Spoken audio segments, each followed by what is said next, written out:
Són 18 anys de treball amb comunitats gitanes. Quan vaig començar al principi, de seguida em vaig involucrar amb les comunitats més desfavorides. En una ciutat cosmopolita, en una ciutat de la qual jo tenia una imatge molt concreta i vaig descobrir tot un món.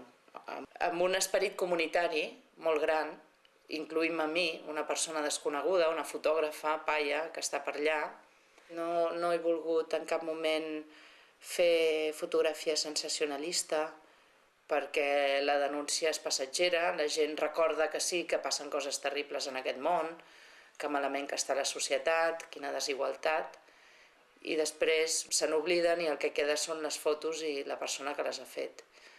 I aquí els protagonistes de les fotos són gent que existeix ara, i la gent que vaig fotografiar a les barraques fa 18 anys, doncs després de passar 10 anys en pisos, tornen a estar en barraques, ara, el 2009.